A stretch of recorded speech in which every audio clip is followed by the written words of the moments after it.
Serena is a point-and-click adventure/storytelling game about a man who blissfully reminisces about his wife Serena, but has some trouble figuring out why there are chunks in his life he can't remember. So, your job is to help this man wander around his house and study everything in it to try and piece together a better picture of your wife Serena and your relationship.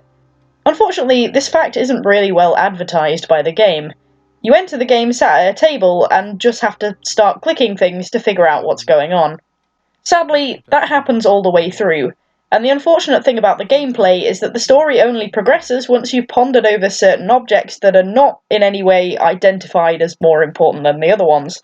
I understand this concept in a game if the purpose is exploration, and to begin with, there was no issue with this, as it was a good introduction to the cabin and its contents, giving the player a good look around at the kind of lifestyle these two led. However, later on when the story starts to turn, you've already been to every part of the cabin, and from there you effectively wander around in circles looking at everything over again until you notice something changes. There were a handful of standard phrases that he started saying, which was my only indication that this was an object I could stop looking at because I was done with it. On an important object, he would say different things, but you also had to click on the object multiple times to burn up all the phrases before he started hitting the standard ones and you could move on.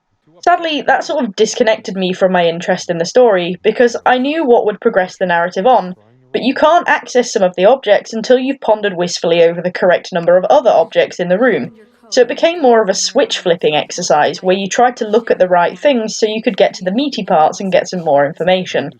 I think to alleviate this, what you really need to do is just make it so that any object that isn't relevant can't be interacted with.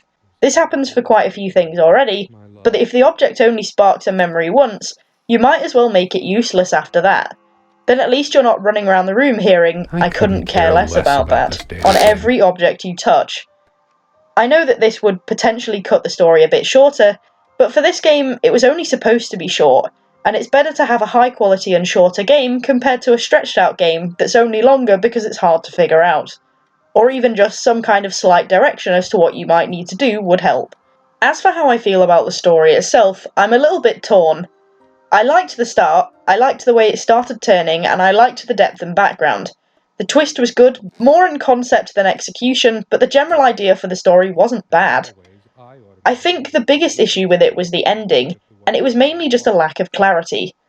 I'll try to avoid spoilers in case anyone wants to give it a go and see if they agree with me, but the final scene sort of muddied the twist. Like, I knew what had happened, not fully confirmed, but I had a pretty good idea. But the final scene just confused me, because what I thought I knew was then taken in a different direction and wasn't answered. And even without the final scene, there was still a question mark as to what had really happened, though as I said, you could potentially have got away with letting people make an educated guess. The real problem about this is that it's a story-based game, a short, not intended to have a follow-on. If it does have a follow-on, then you should advertise it, because I can't see any trace of one. You can't finish a story-based game without people knowing the full story, it just negates the purpose. Because although there was a lot of, oh no, I couldn't have, surely not, how long could it have been? Those are just implications, they're questions, and those questions don't get answered with any kind of clarity. This may be a personal thing, but it doesn't leave me with a comfortable feeling to finish a story that will not be continued on a question that never gets answered. It's not even a cliffhanger, because there's nothing following it. That really is the biggest letdown the game has for me, and unfortunately because it comes at the expense of the key purpose of the game, it's a bit of a hard hitter.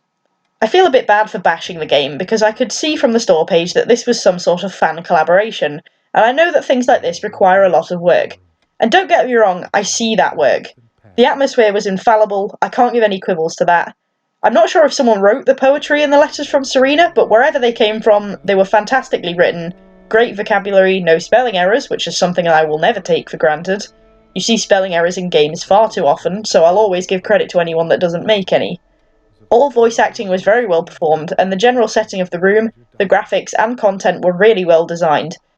The furniture and general design of the cabin meshed, and altogether it was a very believable and realistic setting.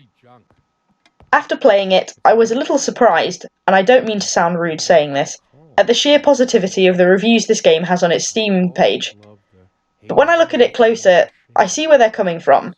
The only things that are really at fault with the game are the execution of the story and the walk around the room and click on everything in hopes that you'll finally be able to open that box mechanic. Everything else was incredibly difficult to fault. But, and again, I don't feel good for doing this. I don't like the feeling the game left me with after such an open-ended and vague story finish, so I can't give it a positive review. So, at the top tier end of my negative review scale, I'm gonna have to stick Serena with a 5 out of 10.